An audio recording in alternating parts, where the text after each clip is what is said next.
We are back with episode 13 of the Step Through, a weekly show about the WNBA, hosted by myself, Sabrina Merchant, along with Evan Gualberto. This is our first week of the WNBA postseason, and we were treated to one of the more exciting single elimination games in recent memory. Although I did look up a stat that says the Phoenix Mercury have played 1-point games in each of their last 3 single elimination games. So I guess this is par for the course for Phoenix. But anyway, just a thoroughly enjoyable game between New York and Phoenix that sort of made up for a less than stellar outing between Dallas and Chicago that preceded it. But hey, we are here to talk about all of the things happening in the W at all times. So Evan, how did you enjoy our first treat of playoff action last night? I like that it started off, the first half of the first game was just like, okay, well, this is rough. The third quarter, it got interesting, and then it went back to being business as usual for the Sky. And then we got the game that we got last night. So first game, memes, second game, reactions. Yeah, that's what I like about it. How'd you like it? You know, I participated in a little roundtable at The Athletic earlier this week about revamping the WNBA playoff format. And I said that I don't like single elimination at all. I'm not even one of those people that wants the first round single elimination. I just want to get rid of the 7th and 8th seeds in the playoffs and just give me 1 through 6 with series all throughout. And you might think that I would be tempted to reconsider my position after the events of last night, because we would not have gotten that New York Liberty Phoenix game. But no. I like watching good teams play basketball. If New York wanted to play a game that meant something, they should have won more games during the regular season. So I still not a fan of this one and done thing. Especially because I had to sit through a Dallas-Chicago game when I could have gotten more Seattle-Phoenix games. So that's the way I see it. But anyway, let us begin with that Dallas-Chicago game, because we have talked a lot about the Wings and the various ways that they fail to amuse us this season. And I just want to read a tweet that I read before the start of the game last night. In which it says, Vicki Johnson said Satou Sabally is good to go tonight and is not restricted heading into the Wings matchup versus Sky. So your best player, not restricted heading into a playoff game.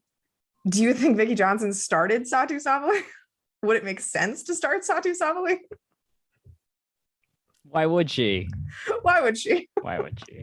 You know, usually you see situations where after halftime, a coach will make like one adjustment in their starting lineup. Vicki made multiple adjustments to the starting lineup after halftime, which just begs the question, what were we doing at the beginning? Why was Kahleah Thornton starting? Why was Bella Alarie starting? Like, clearly Izzy Harrison, Satou Sabally are better players. I understand Izzy Harrison's coming back from COVID. Don't you think it would benefit her to play like more sustained, like more shorter stints rather than the longer, stints that she had to play coming off of the bench? I was instantly frustrated at the start of this game. And then more frustrated in the third quarter when Satou came in and just wrecked shit. She had a number of really good baseline drives. Her help defense was really impressive, containing Chicago, which, I mean, Chicago deserves their own set of blame for just forgetting how to play offense at the start of the second half. But like the way Satou was able to just blow past Candace Parker, blow past Azurá Stevens, like whether it's from the top of the key or the baseline, such just an impressive array of skills that she was displaying. And yeah, I know that she ended up vomiting in the fourth quarter and like was clearly hobbling at the end of it. Don't tell the media that she's not restricted. Like, please don't do that. Just, you obviously mentioned Satou as one of your favorite players to watch last week in our all-watchability team episode. Just an excellent validated choice based on the way she played in her very first playoff game. I hope that Dallas is able to take just a tremendous amount of lessons away from this, because they looked like a team that had never been there before. And Courtney Vandersloot and Allie Quigley looked like this is what they do every single year. So that gap in experience, both on the court and from the sidelines, in terms of the way these two teams were prepared and coached for this game, I thought was very apparent.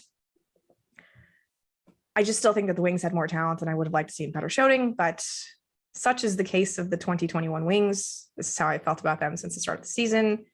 And this is how I feel about them at the end.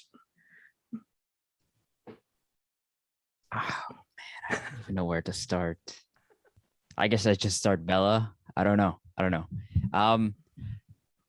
In fairness to Bella Allery, I think she played well in the minutes she was given. Oh, sure, sure. sure. I just don't think that, and I don't mind that particular choice of starting Bella. And if, to your point, if Izzy Harrison is not 100% not good to go, yeah, fine, don't start her. But like, I just don't understand why we have to go through this exercise time and time again with the Wings. If you want to see more Wings frustration talk, visit previous episodes. We don't need to do that here. But Satou, gosh, she was so good. The very first, I think, thing that popped off in what turned out to be a huge third quarter for her was there's some sort of screening action where she's actually on Azure, and then Azure goes to set a screen for Candace at the elbow, and then Sloot is popping up from the corner, and then she just switches on to her just sort of on instinct, because it definitely didn't look like it was by design. She switched on to her, and then it was an Arike Candace pick and roll where Candace ghosts it, and then somehow the ball ends up in the corner for an Azure post up, shoots it over Izzy Harrison, I believe. And then Satou from the other side of the lane is shielding Candace off with one arm and then reaches for it with her other. And then she just goes. That grab and go ability is phenomenal. She draws the defense and then she kicks it to Arike, who's trailing on the wing. And that's just, if that's the future, sign me up, because that's dope. Be nice if we saw it more over the course of the game, but beggars can't be choosers, I guess. Yeah. Lots of, again, you mentioned the baseline drive. That one was really impressive. I don't even know how to describe it. There was a scramble, and then she ends up with the ball at the top of the key, and then she just sizes up. Azure drives, goes to her right hand, and then muscles in a shot. I was just like, please give me more, because I'll talk about this a little bit later. The Sky were up by 15 at half, and it got as close to 3, I believe, right? Something like 4 on that Marina Mabrey 3. Yes. Yeah. Okay. Yeah. And it's just like the Sky team is a team that allows runs, and this Wings team is. It felt appropriate that that's what happened to the Wings this game, is because, they are so good individually. They have so much talent that they can put themselves in these positions, and then to just come up short is great. I mean, and the difference is in most games they come up short at the end, whereas in this game they were coming up against a team that looks like they're turning it on. So that's all I got for that. You were right. Actually, they got within 3 points. That was just later. I was thinking of that big run they made to make it to 4, but yeah, they got within 3. There was like some adjustment they made with like Mariah Jefferson's foot on a 3-point line. I don't know when that happened. So like, was it 3 points? Was it 4? I don't actually know. The point is that Dallas figured out some good things to do defensively. Like they just switched a lot, prevented penetration from Chicago into the lane. That made Chicago a lot more static. But then, Sloot and Quigley just sort of figure out how to move off the ball in ways that Dallas wasn't expecting. And their chemistry with each other it's just really, really good. They've been playing together for a very long time, both with Chicago and ECAT in Russia. So, and then they also happen to be married. So yeah, there's just a very good familiarity between the two of them, and a couple of the passes that both of them threw to one another. Like usually you think of Sloot setting up Quigley, but there was that one play towards the end where Sloot gives it up to Quigley in the corner and then cuts through to the paint, and Quigley feeds her for a finish. Don't really think of Sloot as a scorer all that often, but her aggressiveness down the stretch was really important in terms of just surprising the Dallas defense into mistakes, because yeah, you think of Sloot more as a ball handler, not putting yourselves in those positions to attack the paint, but that was really important for Chicago to get things done. Kind of a quiet game for Arike Ogunbowale, and I say that only because she took only 16 shots. But really, really impressive debut for her. Just whenever Dallas plays fast, like you mentioned that play where Satou hit Arike trailing for a 3, when they use their speed in transition, it's just super impressive to watch. Like so many of Arike's jumpers were just stupid shots.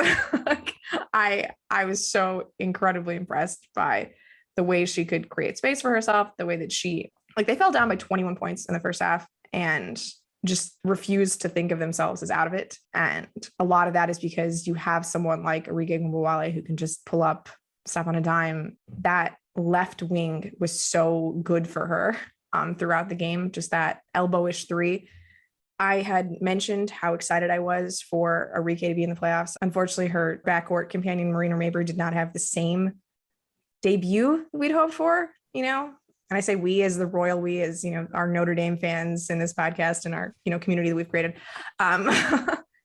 If anything, Marina felt a little like gun shy after missing her first shot. Like, there felt like several openings where she could have taken an open look and for some reason settled for what could have been the better shot. Like, they mentioned this 4-pass rule that Vicki Johnson tries to implement in the Dallas offense, and I think that this team is better just playing fast and loose rather than try to constrain them into like, this is what offense should look like. Because when they just had their pace, they looked so much more impressive when they were active and switching and forcing Chicago into bad decisions. That's when they looked their best. Like, when they just brought the ball up slowly and tried to run deliberate offense, it looked terrible. And fortunately, that's a thing that I feel like can be improved upon with more Satou, like more healthy Satou, more time together. Like, that's obviously something they can grow on. I just wish that they didn't try to learn all of that today in a single elimination game. But it is what it is. And it's definitely for the best that Chicago will be moving forward, because this is a team that clearly has a much better sense of itself. And that's just more fun to watch at this stage of the game. Yeah, also too, somebody we talk about when we talk about the Sky is Diamond Shields. I bring her up because I'll be talking about her in a little bit with regard to the Lynx game I watched to preview the next game, because I can't call it a round, but it is the next round also. So Diamond Shields struggled royally in this game, and I don't and she was a starter for a while, so I can talk more about it there. But it's the fact that when the Sky play with pace, when the Sky can turn games into track meets, it works. But it also means that defensively, they're turning it on and they're clicking on that end. And I think that's just the biggest thing for the Sky team, is similar to what you were saying about the Wings, is when you get the Sky in, and they're a much more dangerous team, obviously, when you get the Sky in more deliberate offense, it doesn't look as good. And we talked about this more recently than we did with the Wings. Although, we did talk a lot of Wings. When the Sky are in the half court, who are they? It looks to me like they're sort of figuring that out more and more with each game, with each day, with each practice, especially now that it's playoff time. You get a fully engaged Candace Parker. You get a fully engaged everybody, actually. So if the defense is working, that means you can get out in transition. And how many times did we see Allie, Candace, Copper, Sloot, even Dolson? When they get out, they're a hard team to keep up with, I think. And that's the only way to expect them to go forward. Or if you're a Sky fan, you hope that they go forward, is defensively continuing to turn it up and then getting out and running. And then, have enough in the tank offensively to figure it out. Yeah, I mean, I feel like I should issue a mea culpa to Kahleah Copper, because I was a little down on her when she got an all-star selection. And that was a mistake. Copper's been wonderful. Her ability to get to the basket, no matter what, is just a very necessary trait in the Chicago offense, because they can get a little jump shot happy. Quigley's such an excellent shooter. Sloot's not exactly pressuring the rim on most occasions, although the fourth quarter was a notable exception to that. And Copper just has this tenacity and this ability to break by her defender no matter what. And the pace that she plays with, she's a consistent outlet for Candace and Sloot on the fast break. Every time Chicago sort of got into a rut, it was Copper who was saving them. Like, she was the one who was flying down the court and earning 2 free throws in transition, or just, getting an and one because they were so late to get to her coming back on defense. I know that 2 years ago, we thought Diamond Shield was going to be that player for the Sky, but Copper has just seamlessly filled that role. And she was the leading scorer. I thought Quigley was probably a little bit more important to their overall offense, but just the way that she, one, had to guard Arike on the other end, and then two, brings the energy consistently on offense, despite having to bear that tremendous load on defense. Like Candace Parker said it after the game, like, you should be talking to Ka, not me, because she's the one who kept us going throughout the game. And I think that's absolutely right, because just that little extra jolt that she gives the Chicago offense, I know that it was definitely missing a lot during the bubble last year. And even with like the tremendous passing you get from Candace and Sloot and that movement that you get from Quigley, like just that attack mentality is something that she alone, I think, brings to the Sky offense. And when all of it is clicking together like it was during the first quarter, it's so freaking beautiful to watch. Yeah, I have nothing to add. She was dominant. She was dominant. And I mean, the burst is insane, because it's not as if it's dribble, go. It's catch and go, which you love to see. You just, I got nothing. I'm marveling at, we'll just have some highlights here. Yeah, like there was one really good play where Sloot had the ball in the corner, and she and Dolson had to run a ball screen, so there was a switch, and so Dolson had a small on her, so Sloot like sends her into the post so that they have to double Dolson. Dolson swings it back out. It gets to Copper in the opposite corner, and she has to attack a closeout, and it's just like that. Because she attacked so quickly, like you said, just immediately off the catch, like Dallas was not able to rotate fast enough, and that's just another easy bucket for her. But yeah, like you need someone who makes quick decisions like that to exploit the advantages that Sloot and CP are going to create with their passing, right? Like it doesn't do us any good if, Courtney Vandersloot made an excellent no-look pass in transition and like you just sort of dribbled the air out of the ball. Like you got to go right away, and that's what Copper does. There's one play that stands out to me in particular. It's Candace has it in the post. Her back is to the basket on the right side. I think Allie is coming on some sort of maybe flare, some sort of slip action. And then Sloot cuts through, and then Candace just skips it, and she just catches. And I think there's maybe a slight lean, but then she's just gone. And it's a straight line, a 45, and that's Arike closing out. And Arike is not lacking in burst, but she just looks like she's in mud, quicksand, whatever. And there's a defender in the gap. I think it was Kahleah Thornton, but I think she hop steps through them, and then she's at the basket. And was it Satou who was rotating over, but she like double clutches to finish. And that was quintessential. Like that's the Copper experience, is just like, those are all fast, strong, great athletes, and there's nothing you can do. Yeah. I saw somebody like mentioning just what a great lineage C. Vivian Stringer has in the league right now. All those Rutgers players. You've got like Erica Wheeler and Betnijah Laney. We'll see what happens with Arella Grantes, like Epiphany Prince. Just Copper, like it's a really good lineage to be part of, is all I'm saying. And that didn't seem like that maybe a couple of years ago, but yeah, the Minnesota game is particularly interesting to me because they do such a good job of packing the paint and forcing you to beat them with jump shots, which I wonder if like that could make Chicago a little bit complacent. But getting to watch her against, a sturdy defensive team like the Lynx, I think is going to be particularly fascinating. Did you want to get more into what we can expect from Sky Lynx? Yes. So I went back and watched. Oh, just real quick before we get into, she did hit an outside push shot and I think a mid-post jumper, something like that, or maybe a little further than that. So she'll keep a defense honest by at least taking those shots. It's not just a straight line and, you can, but that's her value. So what I did was I went back and looked through the Lynx Sky games, and they played 2 games, which is surprising to me. The June 15th game is the only game that featured Candace Parker. And seeing as Candace Parker is an important part of the Sky on both ends, I thought I'd watch that game. The thing that jumps out right away is that the Sky started Dolson, Parker, Copper, DeShields, and Sloot. And that looks different now, obviously. But I think I really like having Diamond come off the bench, if for no other reason than there's so much more spacing on the floor. Because, I mean, I'm very open to like argue about this, but I think Dolson, as much as she is a threat outside, she gets a similar level of respect to Azrae Stevens, who started the Wings game. Not to say they have, similar percentages, but you're not going to lay out to contest that 3 anyway, because even if you can, it's a hard contest. So this game,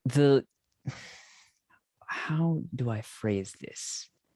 the Lynx were not afraid to switch smalls onto Candace. So like the very first possession, or not the first possession that you're seeing, something happens where Candace Parker ends up with a post up on Kahleah McBride, and they don't look to send help at all. They don't panic. In fact, they keep everybody home. And then Candace hits a step back, and Kahleah makes it as difficult as possible. But there's another one where in semi-transition, Layshia Clarendon ends up on Candace, and then she swings it to Copper, and then she just walks Clarendon down to the post. You can see here Bridget Carlton is cheating over, and then Syl kind of cheats in, but they're not laying out to stop Candace Parker in the post in that matchup. And what happens here is exactly what I was talking about. Sylvia Fowles actively helps off of Stephanie Dolson, and Dolson hits a 3. So this weird willingness to just, if Candace Parker is going to beat us, then Candace Parker is going to beat us. And I mean, she did because it was... And that's a weird player to make that choice with. Yeah, I agree. But that's the thing. It makes it feel like it was unplanned and, it was just a series of mental errors maybe. But they did not go away from that all game. Even when the Lynx came back. Sorry, I buried the lead. 18 points in the first 4 minutes for the Sky. And Cheryl Reeve was caught screaming on the sidelines, like 15 points in 4 minutes. And then, I mean, they hit a 3, so it was 18 points. So what they did was they come out of a timeout, swapping Demiris Dantas for Sylvia Fowles. And then the next dead ball after that, they swap Leish with Crystal Dangerfield, and then Bridget Carlton with Sylvia Fowles again. So this is the person that I think, and I've talked about her quite a bit on the show as have you, is Demiris Dantas not being available for the playoffs really, really sucks. It really sucks. Just so a couple of examples of what she can do defensively and what she can do, well, a little bit on offense too. But so here, I know it's a split screen, but here's Diamond DeShields, and she was going off this game. Dantas is on her. She stays with her the whole way. She makes Diamond go with a tough sweeping left-handed hook, and then she brings in the board. Here, she's guarding Candace Parker. Copper gets the ball, swings it across. And then the reason I brought up what I brought up earlier is Copper is now in sort of a straight line drive, and Dantas like cheats over in gap help. That's where you're going to miss her. Here, on Candace Parker, switches onto Sloot. And here, Crystal Dangerfield gets switched onto Candace, and then she walks her down. But, Dantas and her length and her size, like, you're not going to throw that pass around her. Another one, here, she is guarding Candace in transition and then closes space onto Allie and, can stay with her step for step. And then if you finish this play through, she eventually ends up with the trail 3-pointer. So, and here, another one is her making Candace work, making her swim around her and then defending her in the post, and then just, basically taking her out of the play. And then before I forget, here, the very rare blocking Candace Parker on a jump shot. I mean, you don't see that very often. And that's the type of player that you're missing, is you have somebody who can just about do it all for you on both ends. And I think it's really going to suck for the Lynx. And it makes me wonder exactly who they're going to be able to throw on Candace, because I think, is it going to be Fee full time? I don't know. Like, that's the worry. I asked a couple of people, Crina Mustafa, good friend, shout out, obviously. I asked her what her biggest concerns were for the Lynx Sky game, and she said, how are the Sky going to stop Fee and Syl? And as I was watching this game with that question in mind, that question kind of went away, because you have enough bodies you can throw. I've said this before. The aim is to make life as difficult as possible for great players, and that's all you can really do with Fee and Syl. So you have a number of options you can throw their way, but who's going to stop Candace Parker is really the question. Besides Candace Parker, obviously, because like that's what we saw. That if you go back and watch this game, that's what you're going to see. And that's what we saw in the Wings game, is like there's a level of complacency and the offense just gets stuck and then you just stop. Something else I expect too is just track meet, I guess. There's no other way to say it. So Salute is hounding Crystal up the court. She picks off a pass and then she takes it down the court, scoop. And then the Lynx run some offense and eventually this is not a great look for me, but Demiris tries to throw an entry pass in, but something happens where Fee isn't able to corral it. And then Salute grabs the ball and coasts it. She's able to go right down the middle and she smokes the layup, which is, I mean, that's fine. It happens. And then next time down, Candace is guarding Fee, and then Fee tries to throw a pass from the corner to the top, but Salute reads it the whole way. And she's been sprinting like nonstop at this point, takes it all the way down, easy, casual, left-handed layup. Minnesota takes a timeout. That's what I expect to see. Just not all Sky, but just for them to get into this running game. And I think the biggest key is who's going to be able to turn the ball over less, who's going to be able to hold on to the ball and do stuff with it. I just described basketball. That was really dumb. Yeah. Hey, it's important things. Who takes care of the ball? Not exactly insignificant when you have a team that's as good in transition as the Chicago Sky are. But I'm glad you brought up the willingness to switch thing, because that's something that I noticed when I was watching. Whenever they got a big on Allie Quigley, she immediately took advantage. Just for some reason, you think of Allie Quigley, you think of her just as a shooter and creating openings with her movement. She's really good at taking bigs off the dribble if someone bigger is guarding her. And there was not an isolated instance of that in that first Chicago-Minnesota game. The Dantas thing is also interesting to me because I thought Napheesa Collier was quite good in Minnesota's games against Chicago because she was mostly being guarded by much smaller defenders. I do wonder if she's forced to bump up to the 4 without Dantas available. Is Candace guarding her? Do they put Azrae on her, put Candace on Fowles or something? That could be a more difficult matchup for Collier because she was doing a lot of, my favorite thing, just deep seals, easy post-ups. And that's less of a challenge when you're being guarded by Diamond Shields or Kahleah Copper. But when it's Candace or a big, whether that's Stevens or Dolson or whoever happens to get that matchup, it's just not as easy to take advantage of, in terms of getting deep post position. So I am just interested to see if it works. Does the spacing that Minnesota get, benefit them more than just that individual matchup of Fee being able to beast those smaller forwards? Also, too, to the Lynx's credit, I guess, no aerial powers. So that's right. A little more ruggedness on the perimeter defending the wings. A matchup I expect to see is Copper on Clarendon. Just from the jump, just putting pressure. And Leish, they are unbothered by such things. They love and embrace the physicality.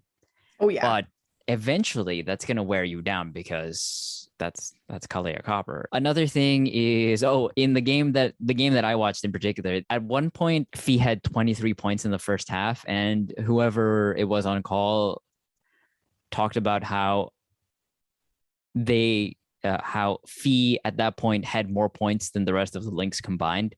That's how well she was playing. And the Lynx had 7 offensive rebounds in the first half alone. And so, that's a point of concern for the Sky, I think, is not that they don't have size, but they are going to give up offensive rebounds. Yes. Thank you. Even the wings, there was a sequence where they just allowed crash after crash, where Arike takes it to the basket, she kicks it out, and Mariah Jeffers misses, and then Izzy Harrison is able to claim a loose ball when she's coming in and there are 5 black jerseys in the picture and only 2 wings players. So she comes out of the frame. And then Arike takes a step back corner 3. And then you see a small guard comes crashing in. Candace is able to outlength it, but you can't have these types of mental lapses when you're playing against the Lynx, who are so lethal on the offensive glass. That's going to be, I think, the biggest thing to look out for. Yeah. Just before we move on from this game, Collier had 2 step throughs against Chicago this year, which we're just going to play over right now because that is the title of this show. So do you have a prediction for us, Evan, or not really in the prediction business? I would love to. Sure. Let's go. Kayla McBride, 45 minutes. That's right. Overtime. I don't know. I don't. I do have one question, actually. Forget the prediction thing. How would you guard Syl if you're Chicago? Just one-on-one? Do you put Candace on her? Do you let Azure or Steph Dolson take that matchup? Like, what's your idea? I think bodies, just throw bodies. So Okay. So are we working with the assumption that it's Fee punching up to the 4? Yeah, I think it's gonna be like Fee, Carlton, and McBride at the 2, 3, 4, and then Leja at the 1. Okay. So my thinking in that situation is you just absolutely have to throw bodies at Sil, because you can Copper and Diamond can guard Fee for certain stretches. It didn't work out great in the game that I'm talking about, but here's the thing. If you don't have to worry about Demirs Dantas, you can commit to putting Candace on Fee full time, and then in the stretches where Fee is out there but Candace rests, then you can have one of those more dynamic wings guard her and give her change of pace. But then again, if you don't have Copper on Clarendon, then I think the point of attack stuff is really important. Sloot and Quigley, they can both quite easily guard Crystal Dangerfield in terms of staying with her. They have not necessarily the lateral quickness, but Crystal is more of give the ball up and then relocate and then find gaps. That's a little bit easier for them to manage. So if I had to guard Sil without sending doubles, I would just hope that Dolson, Astu, Azure, and then like even Ruthie Hebert, just try to exhaust her as best you can. Gotcha. I meant to say Powers, not Carlton. That was a slip up on my part, but the same principle holds if Nafisa playing the 4. So yeah. But yeah, I don't think Ruthie can guard her. I think that's just asking for trouble. I wonder, like, they've been starting Azure a lot, if Dolson's just better suited to this matchup with a little more heft, because Azure can get bullied a little bit inside. So I might consider that. If you're just going to play strict one-on-one, maybe put Dolson in there, because I would just prefer to have more size in that matchup. Yeah, I mean, also too, what I'm thinking is each one of them has 6 fouls. Yep, that's a bunch of fouls to throw at Sylvia. Oh, unintentional wordplay there. She was just eating up Ruthie in the film that I was watching. Like, it was really mean.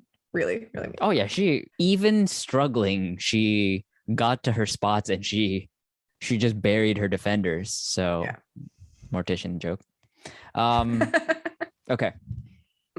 Are there any other matchups that you think people should be on the lookout for? I know, just James Wade from the Cheryl Reeve coaching tree, and if he knows what his former mentor is going to do. That's about it. Oh, that's I mean, I'm not going to break down the set, but I'll have it playing here. Both teams love this corner action from the triangle where the wing passes it to the corner. It's a corner entry. So the wing passes it to the corner, and then the player in the post steps up, sets a back screen on the wing, and then sets a ball screen. They both love that, and they both go to it quite often. I really it's clearly like a mirror situation there. Yeah, it's good stuff. I'm intrigued for this matchup. Again, I prefer that it would have been a series, but hey, they've only played each other twice during the regular season, so we don't have a lot to work off of. And like you said, Candace was not available for one of them, and Aerial Powers was not available for either of them. So it could be just a brand new freaking series. And that's a nice little lead in into our next second round playoff matchup, Seattle versus Phoenix, because Diana Taurasi missed all 3 games against Seattle this season. Stewie missed the last one. Steph Talbot and Ezzy Magbagor were unavailable for the first 2 games because they had to report early for Australian Olympic duty. As Sue Bird pointed out, Sandy Brondello did not have to report early, and she was a little confused by that.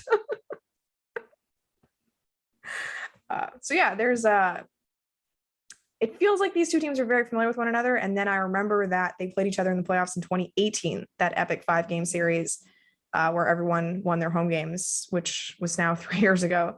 So, hey, Super Diana Taurasi, I'm always excited to see that. Hopefully, knock on wood, Diana does not miss another game and Stewie does not miss another game, because as delightful as it is, to watch Jewel Lloyd just eat up Shea Petty for however many points she had in that last regular season game that gave him the first round bye. It's not what I'm watching for. It's just not. So I want to see these 2 teams at their best. Hopefully we get that. But first, we do have to talk about this New York Phoenix game, because oh boy, was that a fun game. It kind of seemed like it was going to get out of hand for New York early. Phoenix jumps out to an early lead, and you're sort of thinking, okay, well, New York just got demolished by Phoenix at home without Taurasi not too long ago because Brittney Griner just ate them up. And New York just kind of starts figuring things out, right? They send hard doubles at Brittney Griner. Like you and I were just talking about, like covering Sylvia Fowles one-on-one.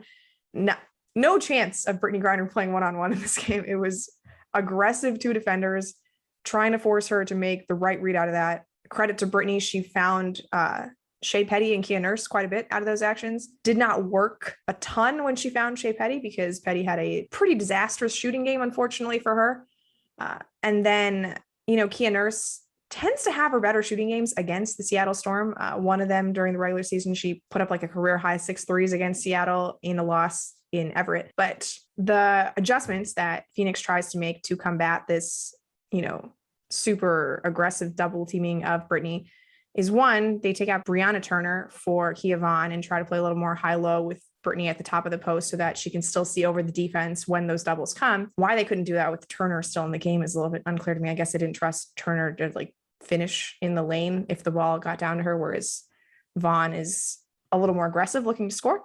But then in the second half, they just completely go away from the too big alignment and bring in Sophie Cunningham instead, play a little bit smaller. And I think we're going to remember this as the Sophie Cunningham game. I read an article on Just Women's Sports today where just an incredible line in the story was Sophie Cunningham, more like Sophie going ham. So it feels like we're going to link Kurtis to that is in here. the show notes. Yeah, it feels like Kurtis is here. Link below. Anyway, to have someone who has a quick trigger like Sophie Cunningham willing to shoot at all times, it gave very strong young Taurasi vibes because of one, the incredible shooting and shot making, two, the don't give an F attitude, like the one where she hits the three in Rebecca Allen's face and then gets the tech for taunting her. Probably a deserved tech because I'm going to bet that Sophie had some choice words for Rebecca Allen after that moment. My favorite play of Sophie Cunningham's is actually when they had what appeared to be a 4-point play because there was a foul away from the ball as Sophie makes a three. It takes 7 minutes to complete a replay review, and during which they decide that, oh no, Sophie's three was before the foul. I'm after the foul, so it doesn't count. She just gets fouled on the 3-pointer immediately afterwards anyway. We had mentioned this on one of our very first episodes where Stewie was supposed to get 2 free throws. They end up calling an off-foul foul, and she just hits a jumper on the next possession. I got very strong, flashbacks to that point because Sophie was just like, all right, I'm gonna get the 4 points anyway. What a fun performance from her. You wonder if those minutes are going to be available to her if Diana is, playing in the next game. I would hope that they just find a way to continue to go small, though maybe you have to have more Breanna Turner available if Breanna Stewart is playing, because someone's got to guard Stewie. But it's just an interesting little look into how Phoenix is going to play against a team that clearly has no respect for Breanna Turner as an offensive player, how they're going to defend against a team that spaces the floor like New York does. You and I have mentioned this before, how New York feels like they're trying to emulate the Seattle model of how to play, down to poaching Sami Whitcomb and Natasha Howard from the last 2 Seattle championship teams. So I think it's actually very instructive to look at what Phoenix did against New York when we're thinking about the Seattle game, because one, they haven't played a full strength Seattle, and two, it's just a good look at how that offense is going to work, because that's what New York does, right? They're trying to be like Seattle East. Yeah, sometimes things don't translate, but if you think about pace of play, you think about everything that New York could throw at the Mercury, Seattle could as well. So yeah, we can just jump in. Where would you like to start? I don't know whether to focus more on the New York offensive side of things or the New York defensive side of things. Kind of focused on the way they guarded Griner, which I think informed just basically how they were playing the rest of the game. They were just hoping that they could rotate well enough once Griner passed out of that double. Their offense was really interesting to me. I saw Mike Prada pointed this out on Twitter, that it was one of the first times that the Liberty have sort of effectively used Ionescu and Betnijah Laney together to complement one another in the same game. Whereas like sometimes it can feel like it's a Laney offense or UNESCO offense. Like they were running actions that combined the two of them and it worked just beautifully. I don't know if it's the New York uniforms that makes me like watching them so much because everything just looks better when they're doing it. What a Betnijah Laney game. If this is the last time we talk about Laney during this 2021 season, what a game for her to go out on. How do I explain this? Her, I don't want to say pace because it's not quite right, but like she just attacked every single possession. Like whether it was, getting into the paint and then swinging out for driving kicks just to the New York spacing always makes it possible for someone to get into the lane, right? And Laney was very good at getting into the lane and then swinging out, whether it was Whitcomb or Allen or whoever happened to be spacing the floor for the Liberty. The pick and rolls that she ran with Natasha Howard, sometimes that was Sabrina running them, but like I just find myself every time I watch Laney like thinking, how did she get to that spot? Because it is exactly where she needs to be on this possession. A couple of like really impressive just pull-up jumpers. Again, I can't go without mentioning that Betnijah Laney also excellent at post seals. There's this one play that she ran in the second quarter where like it sort of reminded me of like a football hook and ladder, but I'm sure there's a basketball way of like explaining what it was. But she just gave up the ball on the wing to, I couldn't tell if it was Onion Wary or Jasmine Jones, but then just sort of literally hooked back into the paint and the feed came for her, just for an easy layup. Yeah, like they had no answers for Betnijah Laney. And I realized that like that's a similar problem if you're going to face Breanna Stewart in the next round. So again, like a good preparation, I think, for what they're going to face in the second round of the playoffs for the Mercury. But I wouldn't feel good if I were the Mercury defense about my inability to contain Betnijah Laney because they couldn't. And it only gets harder from this point on. Well, I mean, Betnijah Laney is just I won't say it. But they couldn't do anything. Like I didn't see her look uncomfortable at all. Like if we're going to talk about the end of the game when New York is down by 3, does not call timeout, the most casual game tying shot in a postseason I have ever seen. Nothing about Betnijah Laney's face says, oh, we're down 3 points in a must-win elimination game. She just completely nonchalantly dribbles the ball up the court, drains the 3. Like Sandy Brondello is losing her goddamn mind on the bench because nobody is providing the requisite pressure to her. Like it'd be one thing if Betnijah Laney was just good enough to beat good defense. I don't think that Phoenix did anything to make her life more difficult though. Like what about the Mercury process suggested to you like, oh, I get what they were going for. Betnijah was just better. Like Betnijah was better, but like also what was the plan? Yeah. I guess I guess the best place to start is the end, the biggest shot, the cold-blooded. Yeah, no emotion. So she brings the ball down, and the thing that's confusing is Kia Nurse is on her, right? And then Brittany Griner is defending Natasha Howard. Natasha Howard sets the screen, and maybe I'm forgetting because, I mean, in a game that good with the pace and the windshield wiper style, I'm sure there are things that I am forgetting, but I don't know that Natasha Howard shot very well from deep. Over the course of the season, I know she can make them, but to me, get the ball out of Betnijah Laney's hands. You have 2 there. Brittany Griner has enough closing speed to be able to blitz that, and then either force Betnijah to back up because I think by the time she rose for her jumper, I think there were like 4.9 seconds left, something like that. You have enough time and space to close out on that and either force her to backpedal or force her to give it up. And yeah, to your point, they didn't do anything special. Like Kia Nurse ends up with, like, if you took a picture of it, it would look like a textbook grade contest, right? Because she almost has her hands in front of Betnijah's eyes. But I mean, it's a too little, too late type of situation. So yeah, the coverage is confusing to say the least. Sandy Brondello had every right to be upset. I don't remember Betnijah Laney playing in the playoffs before this season. I could be wrong. She has been around the league. I'm sure that she has been on a team that has made the playoffs, but this is her playoff debut beyond 2 minutes that she played for the Chicago Sky 6 years ago. Hell of a debut. Like, I anticipate that you and I are going to be talking about Betnijah Laney for years to come. And for this to be like her national audience, breakout moment is very, very cool. Oh yeah. There's the one play that pops to me the most, I think, is dribble handoff from Natasha Howard, like at the top of the key, and this was early first. And then like Brittany Griner's arm is like kind of up, right? And Betnijah just like, it's not even a hezzy, it's a simple, like, it looks like a V dribble, a side to side dribble. And then she just pulls up, and Brittany Griner's arm is just like in her face at that point. And it's casual. And then she just swishes it. It is nothing but net. And like, that's Betnijah Laney. Like, it's an accumulation of all this experience, and she's just unafraid of the moment. And she's like, who is here? Yeah. Doesn't matter.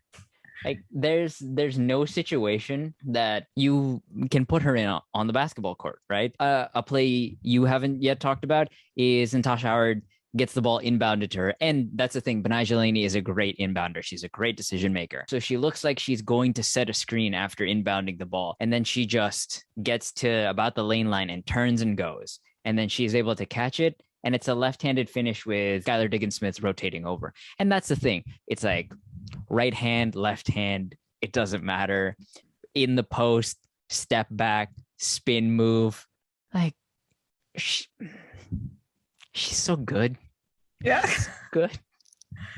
And like you said, the moment is never too big for her, right? Like, we're down the stretch in the fourth quarter. She is running a little pick and roll with Natasha Howard. She shot fakes it, gets the defense, just delivers it to Natasha, roll into the basket. She gets a steal on the very next possession off of another one of those aggressive Brittany Griner doubles. Every single thing that you could ask of her, she manages to do, right? Like, whether it's taking the biggest shot of the season at that moment, or handling the ball, inbounding the ball, running pick and rolls, just serving as a spot up outlet when Sabrina is handling the ball. Like, everything works. Everything is within her wheelhouse. I don't have enough good things to say about Betnijah Laney. Like, I think this was like the genesis of our podcast, was one to talk about Nafisa Collier, and it somehow turned into the Betnijah Laney Appreciation Hour. But hey, I'm happy for it, because I just hope everyone understood what brilliance they were watching from her. I think I saw someone tweet that she's the WNBA Chris Middleton, and I almost think that does her a disservice, because she is A1 option on this team, right? That is not Chris Middleton. She's got no one who's backing up for her the way Giannis is. And yeah, it wasn't good enough to get the job done in this particular night against Phoenix, but I mean, I don't want to overstate the fact this was a 12-20 team going into Phoenix to try to take on a group that has won a championship and has two Olympians on the court, in Brittany Griner and Skylar Diggins-Smith, and has so much more experience than this New York Liberty team does. Those stakes are so hard to overcome, and they were just so close. And I don't want to discount what Sabrina did. I thought it was a really good performance from her as well. That type of manipulative passing that we want to see more from Sabrina, I think is there. There was just the transition outlets that she threw to Natasha Howard. There was this one post up that she had in the first half where she draws a defense and just bounces the ball to a baseline cutter. I forget exactly who the cutter was, but there was this sick wraparound pass that she threw. But when Betnijah Laney, if you call her Chris Middleton, that implies that somebody else is doing more of the work. Nobody else was. It was Betnijah Laney's team. She showed out. She's not the reason that they lost. And I just hope that she gets the worthy recognition of how wonderful she was. Yup. I have to talk about this play. It's just this play was so sick to me. So there's a give and go happening out top with Rashonda Gray and Sami Whitcomb. And Laney is facing out to the corner. And then, so Brittany Griner is tagging her, I think, or she's on her outright. And then Gray dives down the lane, and then she catches the ball. So Griner has to rotate over. And then the ball is swung to Laney. And so Laney is in the corner. It's a quick jab into cross. And then, I mean, I don't want to be mean, but like, the defender gets absolutely turned around here. And then she's able to nail a baseline jumper. And just it was a functional move, but on some level, it's disrespectful, you know?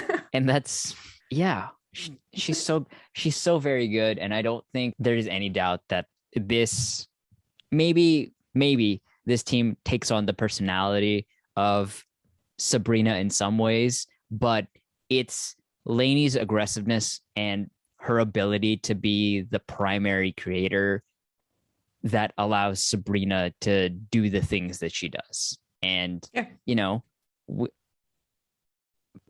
I was going to say we don't talk enough about Laney as a distributor, but we do. A lot of people do. A lot of people don't. Yeah. I mean, it's just... It's crazy to me to think that, like, shooting was considered a weakness for her, you know? When Atlanta got her last year, they were like, does her jump shot look like it's mechanically wrong at all to you? Sorry, I realize you're about to talk about passing. Go on. No. So that's the thing. It's using an assist to measure how good a player is at passing it's not the most correct thing, because you can make a great pass in situations and then you either don't get the assist because the player doesn't make it, or you know it takes too long, but you create the opportunity for your teammate. And how many times have we seen Betnijah Laney do that? Not even just this game, but over the course of the season.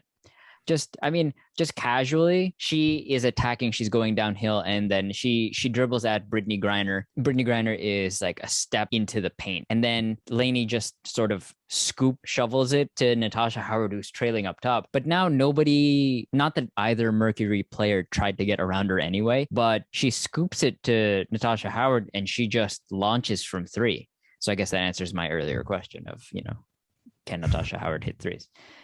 Oh, this has turned on me. But the point is that, like, it's not necessarily a fancy or audacious pass. It's just that there's a functionality to it that it just works. And then, I mean, the other one I can think of is also in the first, where Becca Allen corrals the board and then gives it to Sabrina in the backcourt, and Sabrina, without any hesitation, just flings it to Laney flying up court on the left wing. And then Laney drives at Sophie Cunningham, and Natasha Howard is at this point at the rim. And, you know, if you're not careful, she can drop it off. But quickly looks like she is going to attack the right side of the basket and then swings it to Sami Whitcomb wide open in the corner. And it's just like, that's not the easiest thing. And then again, from a functionality standpoint, we haven't talked about Laney as a screener. So a Laney Ionescu pick and roll where Betnijah pops, pump fake, hard dribble, and then Natasha Howard perfectly times her cut to get into the lane. Just like, there's nothing you can do about that. And, you know, the exciting thing is going forward, like, I don't know. I don't really. She's Betnijah Laney. She's all that. I'm not going to compare her to any NBA players, whatever. She's so dope. Yeah. So dope. At the risk of making too many men's basketball comparisons, I had a very UCLA Gonzaga vibe to this one, that Final Four game from earlier this year, just because watching that UCLA game, I was like, how in the world is this team an 11 seed? And watching New York, you could easily forget that this was a 12 and 20 team, because when they execute at their best, like, they can do a lot of things well. They were very well prepared for this game. They knew exactly how they wanted to handle Brittany, knew exactly how they wanted to handle Bree Turner, and playing her off the floor and getting that defensive weapon off the floor for Phoenix. Huge win, in my opinion, for the Liberty, because, you know, you can't bank on Sophie Cunningham having a game like that all the time, right? Like, I think getting Turner off the court is probably the right decision when you're trying to protect your wing options, right? Like, you don't want that defender on the court, you know, harassing your offenses. So, I just hope that it's the start of something, right? I hope that we're not at this position next year where once again we're wondering why New York is turning the ball over 20 plus times a game and not playing up to their potential, because, you know, that game against Washington that they had to win at the end of the regular season, you know, this game, it just shows you what they're capable of in essentially year one of this process. So I just hope that development is never linear, but I hope it's an upward trajectory at the very least. And we're not having some of these similar questions next season about what it is that's going wrong, because like there's no reason why this team can't be competing with some of the better ones moving forward. Yeah, I mean, I think all you really need to do is grab another championship Storm player, and then you're good to go, right? Which one would you want to take? I mean, bring Sue Bird home. That'd be interesting. If Lloyd is a free agent, yes. If we're recklessly speculating, that. And I mean, of course, if we're going to talk about the Storm and we're going to talk about players we want, I'd be remiss if I didn't shout out Em Adler and talk about. I mean, Stephanie Talbot is the player I want. That dynamite first step. Sorry, Em. Yeah, but I hope that we don't forget the moment because of what immediately transpired afterwards. Because if you can get it to her, they need UNESCO. Her shot, shot. Yeah. So I did watch some of the Seattle Phoenix film from earlier this year just to get a feel for what this matchup could be like. And it was tricky just because of all the absences, right? Like Talbot doesn't start for this team, but she and Ezzy are incredibly important backups. It's just asking a lot of Mercedes Russell if you have no backup center to help her against Brittany Griner over the course of 40 minutes. And then when they did have Ezzy, she was starting at the 4 alongside Mercedes Russell in that final game because, again, Seattle doesn't have a backup power forward for Breanna Stewart either. So to only have 2 of your bigs at any point against this particular Mercury lineup makes it very challenging for me to take away anything. I will say that the questions that we've had about Phoenix's defense definitely seem valid when you watch the way that Jewel Lloyd was able to go off against that backcourt. It's just some of the step backs she was able to get into. She's the gold mamba, right? We talked about people having a sense of the moment. Like Jewel Lloyd is no stranger to hitting clutch shots. It's definitely a situation that she feels comfortable in. When Phoenix gets into situations where Turner is not on the court, I worry about who's going to guard Stewie because unfortunately, Kievan, not exactly up to the task. Did not appear to be the case in the second game that they played against one another. So Turner is just going to have to find a way to make herself useful on offense so that she doesn't get played off the floor, because she absolutely has to be there to guard Stewie. There's just no way around that for me if Phoenix is going to win this game. And then, a lot of it just comes down to like efficiency, right? Seattle went into a couple of these games just saying, okay, anybody beat us but Brittany and Skylar Diggins-Smith, right? And like if Sophie Cunningham and Kia Nurse are able to shoot the way they did, in a couple of these games over the course of the season, then like maybe that's a formula that doesn't work for Seattle. But we get into a situation where the threes are just not falling, then like can Skylar and Brittany score enough? Like that's where Taurasi comes into play, right? Like what's her health going to be like? What's her status going to be like? Stewie hasn't even practiced yet, which is devastating. So yeah, I don't want to think too much about what's going to happen because of the injury statuses, they're still very much in flux. But let's just say that if you watched the 2018 WNBA semifinals between these two teams, you are aware of what greatness we could potentially be, getting on Sunday. It is an ABC game. It is super. It is at Dana Taurasi. Lord knows how many more of these games on the high stage we're going to get. So I don't ask for much, basketball gods, but I just want a clean injury report for Sunday. That's all. What else is there to say? That is it. That is it. If nothing else, just a barn burner of a game. I don't know what that means, actually. I've just heard it used. I use it a lot, actually. I think I'm rubbing off on it. Yeah. Well, that's a good thing. I'm getting smarter. Playoff Jordan Canada.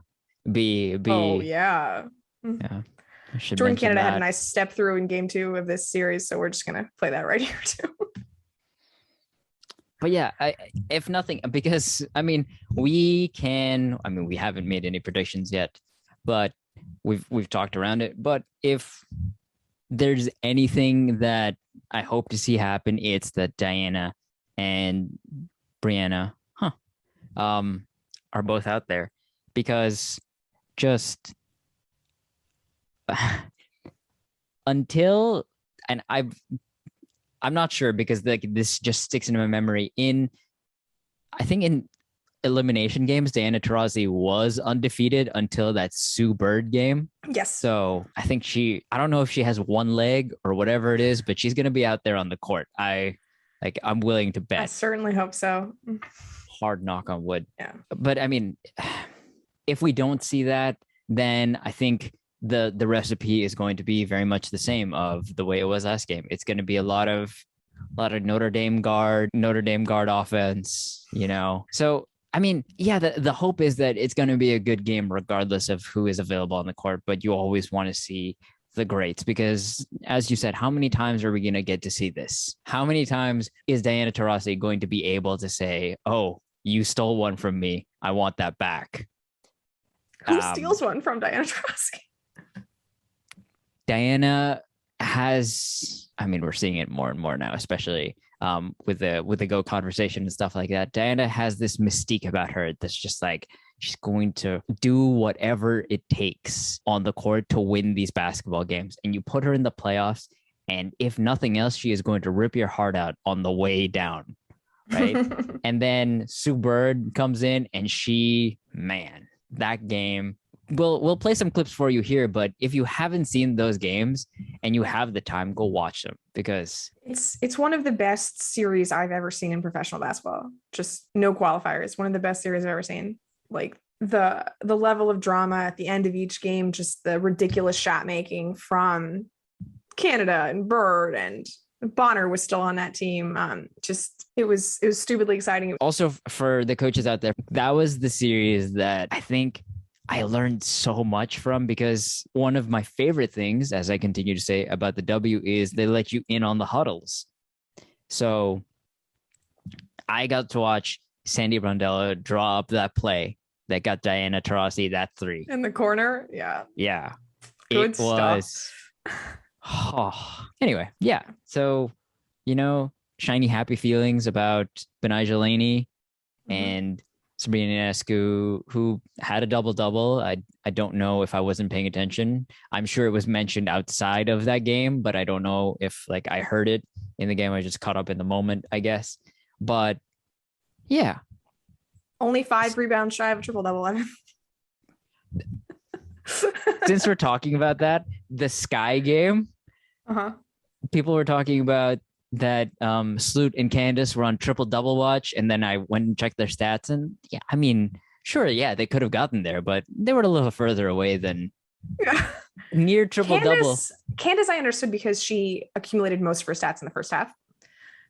So when you're 3 assists shy and only if you're halfway there in the assist mark at halftime and the points and rebounds are already there, I get it. That was a reasonable tack. The Sloot one was ridiculous. But if you're going to say near triple-double, make it 8 or 9 of the stat that they missed. 2 of the categories. Yeah. So double-double with a solid amount of assists would have been fine. Sure. Yeah, But yeah, I think we should just leave it there. I don't have any bad teams to make fun of. I have no desire to make picks for this Seattle Phoenix game, mostly because I have no idea who's going to play. I will say I'm probably rooting for Chicago in the other game just because I'm dying love for Candace Parker. But we'll see what happens because I was rooting for Dallas and that did not go well. Marina Mabrey. No, I mean, there are a number of reasons why, but you were rooting against Candace Parker? That breaks my... I just like watching the young kids on Dallas, So there was a real give and take this season, huh? Yeah. And then also Minnesota has a very strong Sparks rivalry. So it's hard for me to root for the Lynx. Sure. So that's another thing. Makes perfect sense. That's something that I was going to bring up earlier, but we moved away from it, is Candace Parker versus Sylvia Fowles again. It's good stuff, right? Yeah. So 2017 finals, 2016 finals, 2018 playoffs. I think Syl made her way to Minnesota in 15. Oh, so yeah, 2015 playoffs as well. It's about time they face each other again. Yeah. So if everyone's healthy on both sides, we'll get to see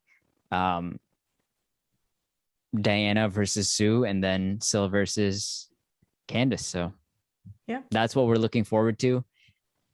I don't know that we're going to be able to make it back in between the single elimination. Be able to preview the semifinals now. Yeah. I don't think so. So when we come back, the next time you see us, we'll be having series. So yeah, looking forward to that.